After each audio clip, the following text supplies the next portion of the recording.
ilmu tentang bagaimana tubuh kita itu menggunakan, menyimpan dan juga melepaskan energi, sehingga sel itu dikatakan hidup ketika dia mampu melakukan fungsi metabolisme dan juga bioenergetika ini. Ya, jadi organisme hidup itu sebenarnya tidak ada dalam kondisi seimbang, tapi membutuhkan masukan energi yang kontinu, yang terus menerus, sehingga di sini kehidupan sel itu bergantung pada keseimbangan antara pembentukan dan juga penggunaan ATP. Nah, penggunaan ATP-nya sendiri di sini jadi ada suatu cycle ya, namanya ATP-ADP, yang ini akan terus menerus.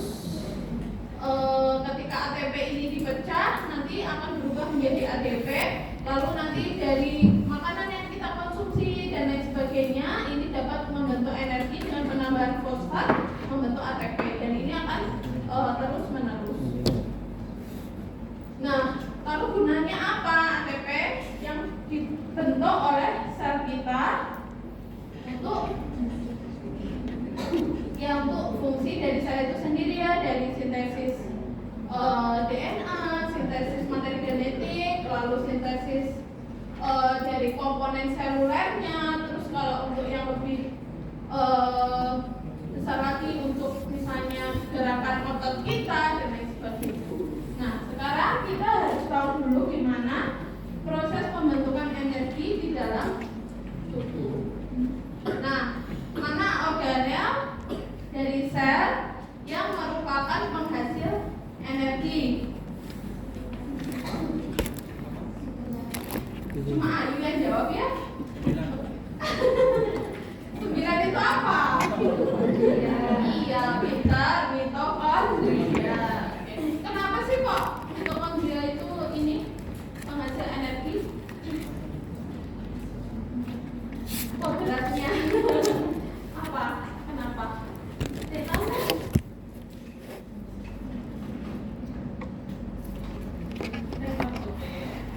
Jadi mitokondria ini dia menjadi pusat produksi energi ya, karena kalau dilihat dari strukturnya sendiri di sini dia itu mempunyai 2 dinding, ada membran yang luar dan membran yang dalam. Nah, kalau membran yang luar itu dia sifatnya dia bisa apa ya? Dia tidak spesifik ya. Dia semua molekul-molekul yang kecil-kecil itu bisa masuk. Tapi yang di bagian ini membran yang bagian dalam dia itu selektif. Jadi tidak semua ion, utamanya ion H+ itu bisa masuk keluar. Nah, nanti peran dari ketika di sini nih transport elektron. Terus juga di sini kan ada lekukan-lekukan ini, namanya apa? Kristal ya, lekukannya ini. Nah, lekukannya ini fungsinya untuk dia itu memperluas permukaannya, makanya ketika produksi energi dia akan lebih efektif, lebih banyak memproduksi energinya. Terus juga yang memperkuat ternyata di dalam tubuh kita di jaringan otot, utamanya yang ini ya, yang dia memerlukan energi yang besar, misalnya di otot ataupun di jantung, itu ternyata selnya itu kaya akan mitokondria ini, jadi kayak mendukung, karena dia kan harus, apalagi jantung ya, dia kan harus memompa darah terus menerus, makanya kandungan mitokondrianya itu lebih baik. Nah, jangan muak dulu ya teman-teman, mungkin dulu atau SMA sudah belajar belum ya? Sudah ya? Sudah terkait dengan rantai respirasi. Jadi sebenarnya dalam pembentukan energi kan tidak hanya dari karbohidrat ya, nanti ada protein dan juga lipid. Tapi pada pertemuan ini kita akan fokus ke pembentukan dari karbohidrat.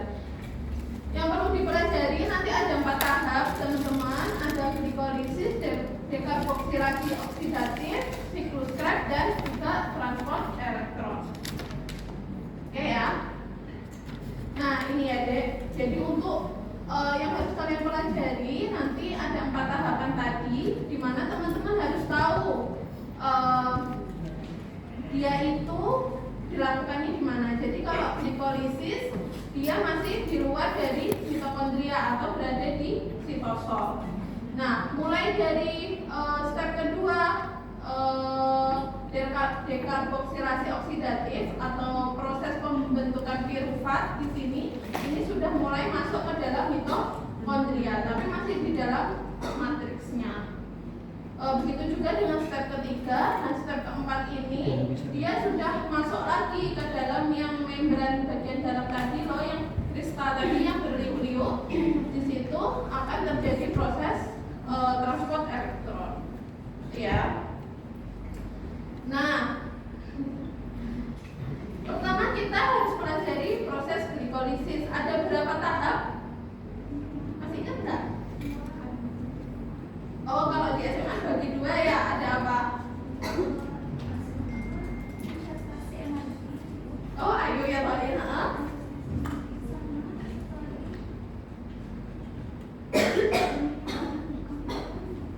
Pemanen ya apa? Oke, itu dia. Ya, oke, nggak salah. Tapi nanti untuk di kedokteran kita naikkan levelnya sedikit. Jadi teman-teman harus tahu di sini, harus tahu proses reaksinya ya, yaitu proses apa, terus enzimnya apa, dan hasilnya apa. Gitu. Jadi nanti kalian harus pahami itu. Nggak harus hafal urutannya, oke lah, nggak apa-apa, tapi harus paham yang tadi ya. Kapan bisa menghasilkan ATP, kapan dia harus melepaskan ATP. Itu. Kita coba dari satu persatu ya. Tahap 1. Jadi kan glukosa yang kita metabolisme dari makanan kan nggak bisa langsung dia itu menghasilkan energi. Jadi harus melalui step tadi ya, respirasi seluler. Nah, untuk tahap pertama, glukosa yang kita dari makanan yang kita makan itu akan diubah dulu menjadi glukos 6-fosfat di sini ya. Nah, ini jadi kalau yang di sini itu prosesnya, di sini saya tunjukkan gambar yang dia itu menunjukkan kan ini glikolisis. Gliko itu dari kata glukosa, lisis adalah pemecahan. Jadi proses ini adalah proses pemecahan dari glukosa. Nah, di gambar ini saya tunjukkan biar teman-teman tuh melihat gimana sih proses lisisnya itu, gitu ya. Nah, step 1 di sini ya dek, glukosa akan diubah menjadi glukos 6-fosfat dengan proses fosforilasi. Jadi penambahan gugus fosfat di sini nih. Ini ya. Jadi kan glukosa memiliki 6 atom karbon. Terus di sini ada proses fosforilasi sehingga ada penambahan fosfat didapatkan dari ATP yang ada di tubuh kita diubah menjadi ADP. Jadi adenosin trifosfat diubah menjadi ATP kan memiliki 3 fosfat, sedangkan di proses ini kan butuh 1 fosfat bergabung di glukosa, makanya ATP diubah menjadi ADP sehingga terbentuklah glukosa 6-fosfat. Kenapa kok 6? Karena dia itu nempelnya di karbon nomor 6. Oke ya. Nah, di sini proses ini dibantu oleh enzim namanya isokinase. Nah, pada proses 1 ini dia menghasilkan ATP atau menggunakan ATP? Menggunakan ya, karena tadi fosfatnya dipindahkan ke glukosa 6-fosfat. Nah, lalu tahap kedua, glukosa 6-fosfat ini akan diubah menjadi fruktosa 6-fosfat. Kalau pada proses ini sebenarnya karbonnya ini juga masih ada, sama ya, 6, ini juga 6. Cuma di sini terjadi proses isomerisasi atau perubahan strukturnya aja, gitu ya. Perubahan strukturnya dibantu dengan enzim fosfoglukoisomerase sehingga di sini terbentuklah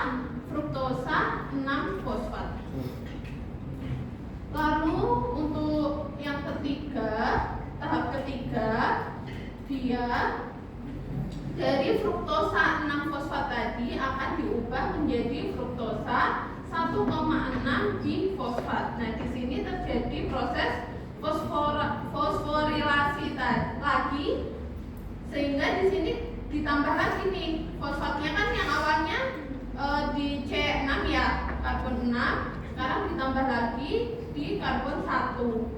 Jadinya namanya fruktosa 1,6 fosfat. Untuk prosesnya sama. Ini salah ya. Sorry, ini salah ini. Harusnya ATP diubah menjadi ADP. Jadi yang benar yang di sini ATP diubah menjadi ADP. Lalu tahap keempat dan kelima saya jadikan satu. Jadi fruktosa 1,6 bifosfat tadi akan dipecah. Kalau dilihat dari strukturnya di sini, kan dia sudah punya fosfat dan 3 karbon dan fosfat. Jadi ini sudah siap untuk dipecah menjadi 2. Jadi proses lisisnya di sini. Nah, fruktosa 1,6 bifosfat ini akan dipecah menjadi apa? Dihidroksiaseton dan 3 fosfat atau G3P. Gitu ya. Jadi ada di sini ada DHAP dan G3P. Nah, dibantu oleh enzim aldolase. Nah, pada proses ini ternyata untuk step selanjutnya itu DHAP ini dia harus diubah menjadi G3P. Kenapa? Karena enzim-enzim selanjutnya itu hanya bisa sensitif kepada G3P. Jadi proses kelimanya DHAP ini diubah lagi menjadi G3P. Jadi selanjutnya di proses ini akan terbentuk 2 G3P. Paham ya? Oke. Kenapa yang DHP itu kan nantinya jadi G3P? Kenapa nggak dari awal aja? Maksudnya kayak apakah DHAP itu nanti bakal bisa berfungsi buat lain selain G3P? Jadi yang ini itu sebenarnya kalau dari rumusnya kan sama, cuma strukturnya aja. Nah, karena ini deh mana ya di sini.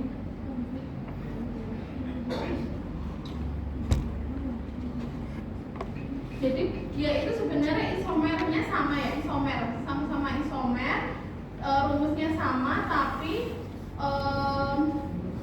apa namanya? Strukturnya aja yang beda. Terus kalau yang ini bisa masuk ke proses yang lain, cuma karena di tahap glikolisis ini makanya dia harus diubah dulu, sehingga nanti harus terbentuk 2 G3P gitu ya. Nah, untuk yang keenam, nah di sini karena tadi DHAP itu sudah diubah menjadi G3P, maka semuanya jumlahnya 2. Pada tahap ke-6 dia kan sudah diubah menjadi G3P, berarti 2 G3P akan diubah lagi menjadi 1,3 bifosfoglycerat ya. Di sini nah ini akan diubah dulu menjadi 1,3 bifosfoglycerat melalui proses oksidasi ya, dengan melepas atom H-nya. Jadi dari struktur tadi akan dilepas atom H membentuk NADH. Nah, disinilah terjadi proses pembentukan energi berupa 2 NADH. Selain itu terjadi juga fosforilasi dengan penambahan gugus fosfat yang berikatan pada C1 dan C3, makanya namanya ini ya 1,3 bifosfoglycerat. 1,3 bi itu 2 fosfoglycerat. Enzimnya ini glyceraldehyde 3 fosfodehidrogenase. Terus pada tahap ke-7 nanti akan diubah lagi menjadi 3 fosfoglycerat melalui transfer gugus fosfat. Jadi dia akan melepas fosfat yang berikatan dengan C1. Di sini akan dilepas. menjadi dia akan membentuk ATP karena fosfat yang berikatan dengan karbonnya itu dilepas, maka yang ADP tadi akan ketambahan satu fosfat, makanya akan terbentuk ATP. Jadi di sini juga terjadi proses pembentukan energi lagi berupa 2 ATP. Ya. Terus tahap ke-8 yaitu yang tadi 3 fosfogliserat akan diubah menjadi 2 fosfogliserat, di mana ini cuma pindah posisi di strukturnya aja, ya, sehingga prosesnya di sini hanya isomerisasi. Terus enzimnya ini bisa dibaca. Lalu tahap 9 nanti akan diubah lagi 2 fosfogliserat diubah menjadi fosfoenol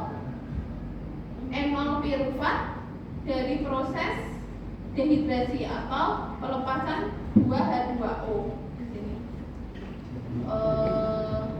Lalu yang terakhirnya di tahap 10 2 fosfoenol pirufat tadi akan diubah menjadi pirufat dengan proses transfer fosfat yang dilepas dari ikatan C2, sehingga pada proses tahap ke-10 ini juga akan terbentuk 2 energi yaitu ATP.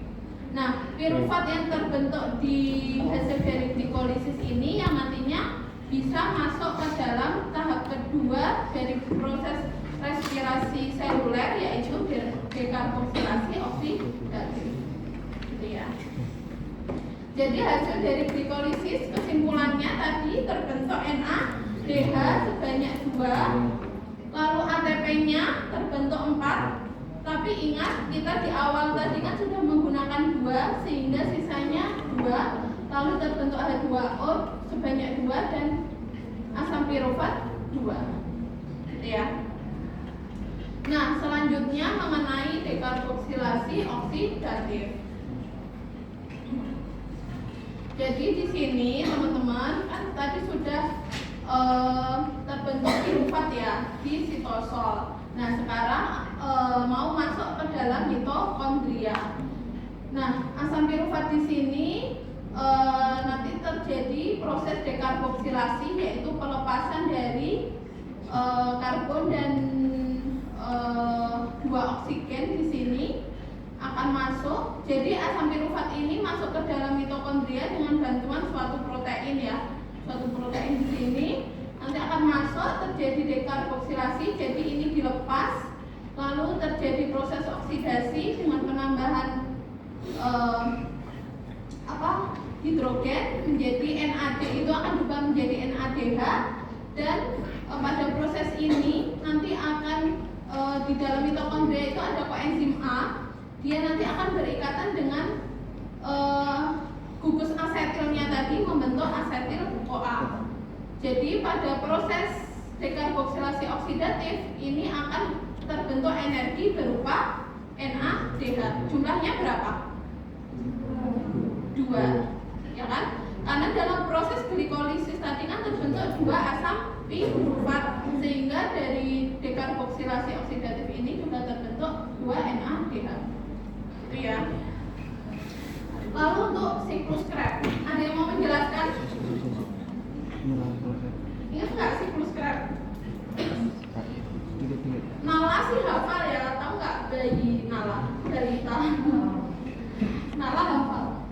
Jadi yang penting teman-teman nanti di sini lagi-lagi kita harus tahu yang penting enzimnya, terus prosesnya apa, sama energinya yang dihasilkan itu apa, ya. Nah ini, jadi gimana ya menjelaskannya biar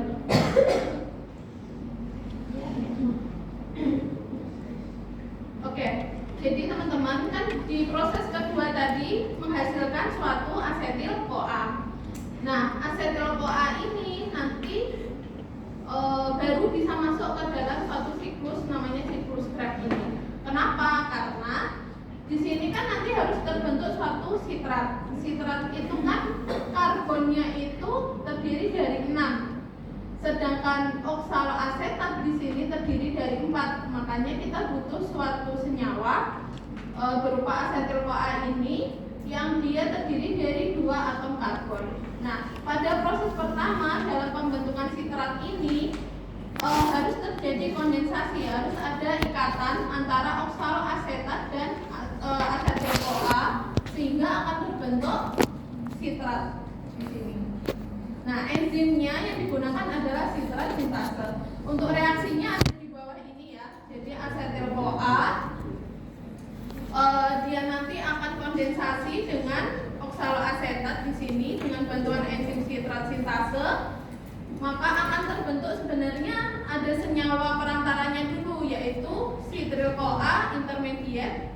Baru nanti dengan bantuan adanya H2O akan berubah menjadi sitrat. Tapi singkatnya adalah ketika asetil-CoA berikatan dengan oksaloasetat dengan bantuan enzim ini akan membentuk sitrat.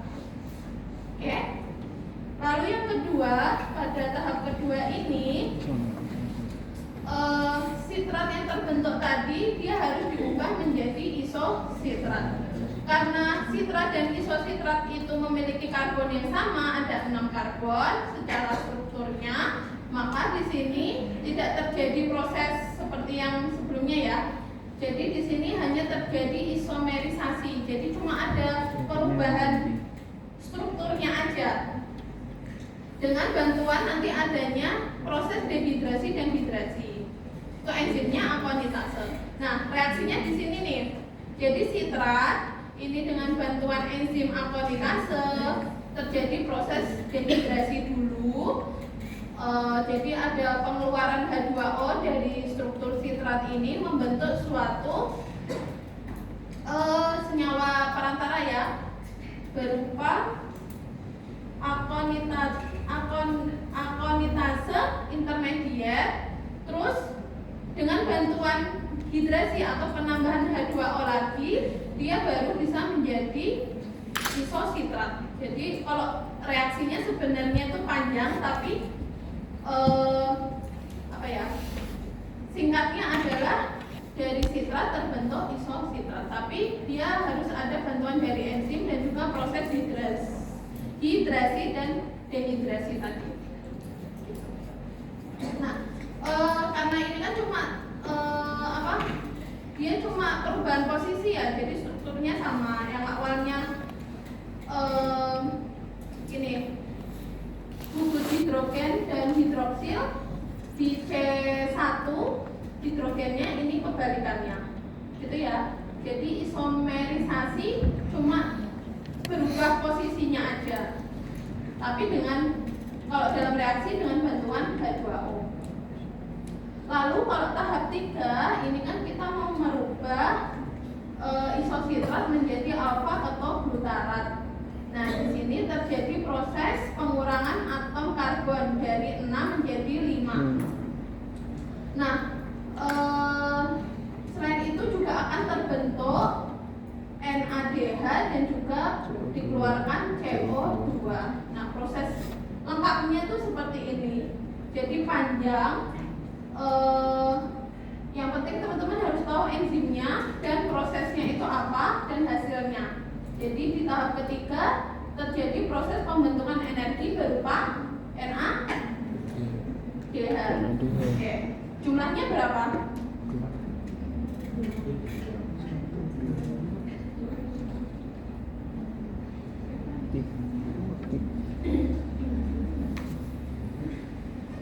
Jumlahnya berapa? Kalau ini kan 1, tadi kan sebenarnya kalau dari awal glikolisis kan sudah 2, berarti kalau di proses ini totalnya 2. Paham nggak? Oh ya udah, nanti di akhir ya. Terus kalau tahap keempat ini sama ya deh, alfa ketoglutarat menjadi susinil-CoA, sama lagi dikurangi lagi 1 atom karbonnya. Nah di sini makanya terbentuk NADH lagi. Sama ya, enzimnya dihafalkan. Nah untuk tahap kelima ini susinil-CoA diubah menjadi susinat, di mana di sini nanti akan masuk fosfat. sini akan masuk fosfat. Dengan bantuan enzim tadi dia akan mengubah GDP menjadi GTP. Nah, pada beberapa sel ya, sel hewan itu GDP ini, jadi GDP ini akan diubah menjadi ADP untuk diubah lagi menjadi ATP karena ketambahan dari fosfat tadi. Jadi GDP dan ADP itu sebenarnya sama-sama memiliki energi yang sama. Jadi bisa diubah kayak gini. Tergantung selnya, gitu ya. Nah, di sini terjadi proses pembentukan energi juga berupa ATP. Untuk enzimnya succinyl-CoA sintase. Untuk reaksinya ada di sini dari 1, 2, 3, 4. 1, 2, 3.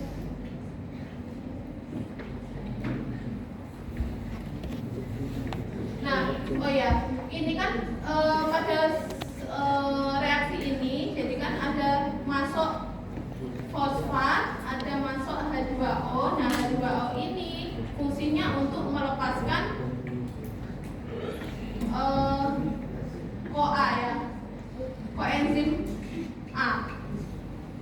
Jadi ini untuk gambarnya ini sebenarnya kurang lengkap ya, Dek. Jadi ada di sini ada koenzim A, ada masuk koenzim A, ada masuk fosfat juga, ada masuk H2O.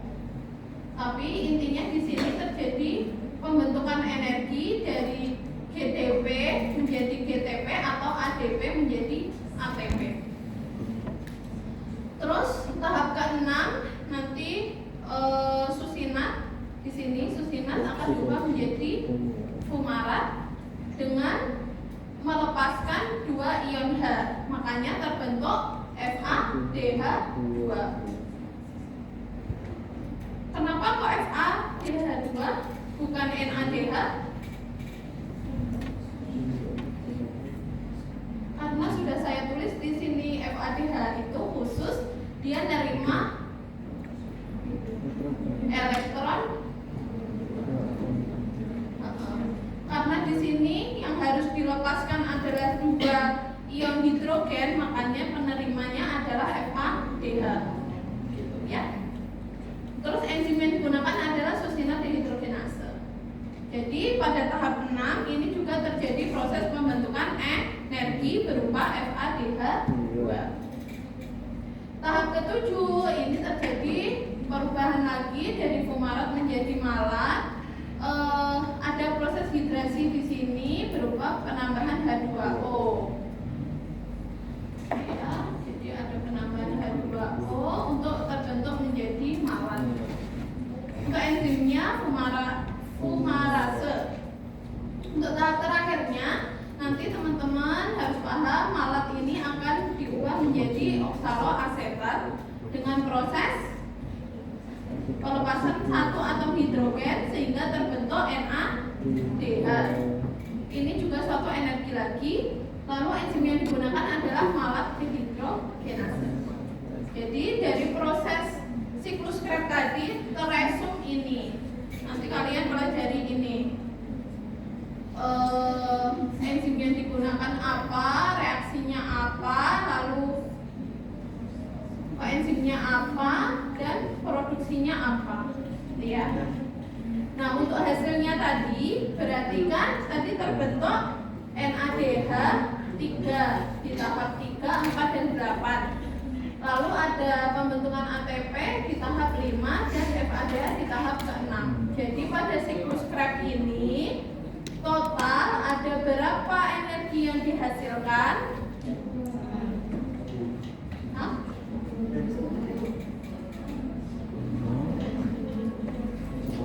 Jadi ini paham kan ya? Kenapa kok perlu dikali 2? Kenapa dikali 2? Ya karena terbentuk dari awal glikolisis tadi kan terbentuk piruvatnya 2, terus masuk ke dekarboksilasi oksidatif terbentuk 2 asetil CoA. 2 asetil CoA kan melakukan siklusnya masing-masing kan? Makanya hasil tadi dikalikan 2. Berarti dari siklus Krebs ini berapa energi yang dihasilkan? Di total aja, iya 10 ya. Oke. Nah ini yang terakhir, tahap yang terakhir kita ke tahap transport elektron. Kalau ini di SMA juga sudah dipelajari ya? Berarti udah paham ya? Ini kompleks 1, 2, 3, 4, 5 pelajari nggak? Insya Allah. Kompleks 1 itu gimana sih? Tahu nggak? Kan di dalam ini kan di dalam membran mitokondria ya.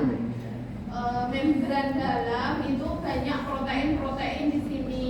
Ada protein integral, ada perifer. Integral itu ketika dia menembus ini dinding ini atau fosfolipid bilayer di sini. Jadi kompleks 1 itu protein integral. Kompleks 3 protein integral. Lalu yang kompleks 4 juga protein integral. Jadi dia bisa menghubungkan antara ini ya. Antara mana? Matriks dan intermembran. Gitu. Nah, ini ya sudah saya tuliskan di sini. Jadi ada kompleks 1, 2, 3 dan 4. Lalu juga ada itu sebagai protein dan juga ada protein yang kecil-kecil ini adalah protein karier atau pembawanya. Nah, teman-teman harus tahu dulu ya, kompleks 1 itu kan dia hanya menerima dari NADH. Kalau kompleks 2 hanya menerima dari FADH juga, gitu ya. Terus di sini ada ubiquinon, itu adalah suatu protein karier yang nanti membawa elektron dari kompleks 1 dan 2 terus diantarkan ke kompleks ketiga. Nah, kompleks ketiga ini nanti akan menerima elektron dari 1 dan 2 tadi, akan dilanjutkan ke sitokrom C. Nah, sitokrom C ini suatu protein juga, dia mengangkut elektron ke kompleks 4 atau yang di kompleks 4 ini adalah elektron yang nantinya dia akan diterima oleh oksigen di sini. Jadi prosesnya nanti adalah kan tadi dari siklus Krebs dan juga siklus yang sebelumnya kan sudah terbentuk NADH. Berapa totalnya berarti? Terbentuk NADH tadi ketika apa? Ingat nggak? Ketika proses apa?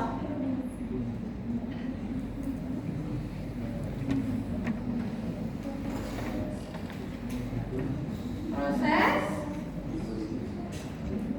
glikolisis membentuk nggak? Hah? Kebanyakan. Ini terbentuk 2. Terus lagi di sini terbentuk 2. Berarti berapa? 4. Di siklus Krebs 6. Berarti 10 ya. Nah, kalau NADH nanti di sini NADH akan terjadi proses, dia akan elektronnya akan masuk ke dalam kompleks 1, ya kan? Kompleks 1 dengan NADH ini akan diubah menjadi NAD dan ngantuk aku ya. H+. Nah, ini nanti NADH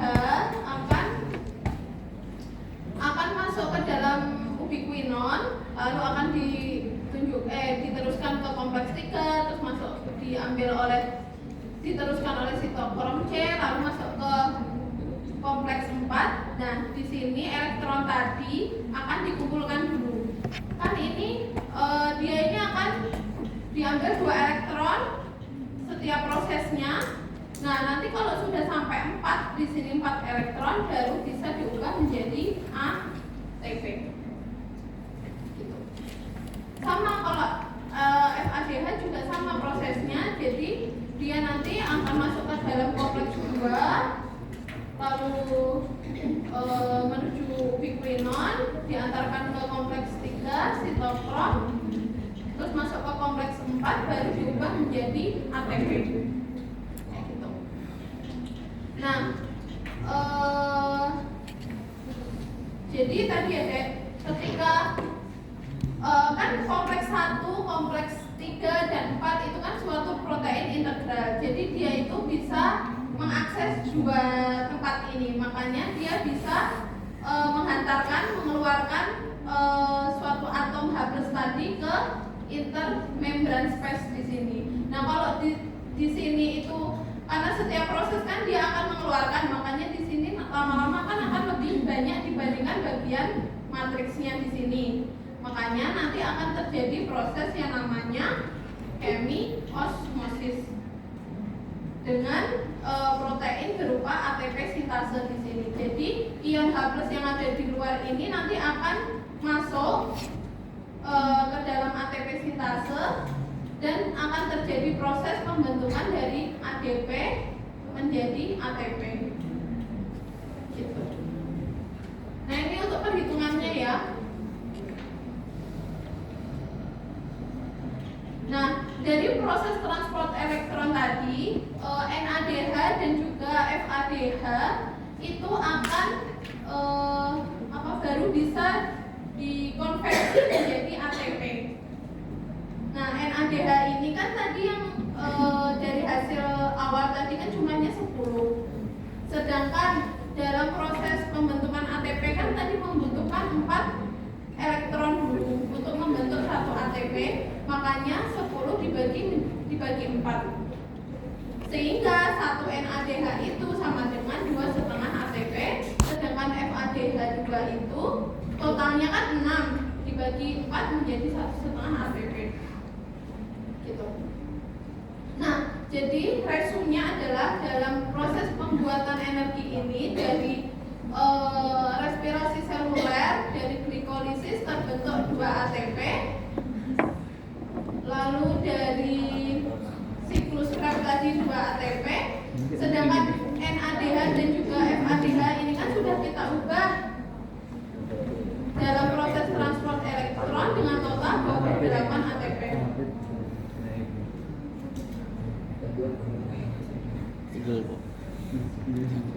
Jadi total selama proses 4 tahap ini totalnya adalah berapa? 32. Nah, teman-teman pernah menemukan yang beda nggak dari 32? Dewan berapa? Pintar 30.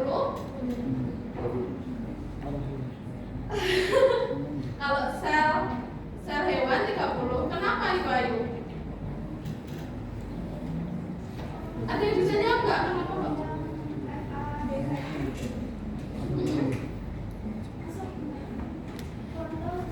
Ya, kenapa kok terjadi perbedaan itu? Karena pada beberapa textbook ya, karena kalau di sel tumbuhan itu kan dia langsung di prosesnya langsung di mitokondria, sedangkan kalau di sel hewan kan tadi kita dari ini ya, di sitosol dulu baru masuk ke mitokondria. Nah, dalam proses dekarboksilasi oksidatif ini kan dari sitosol masuk ke dalam mitokondria itu membutuhkan energi, makanya dikurangi 2. Jadi intinya di kuliah ini teman-teman bisa ini ya, kalau dari reaksinya nanti harus tahu proses reaksinya, enzimnya sama hasilnya, dan yang penting juga perhitungannya ini. Gitu ya.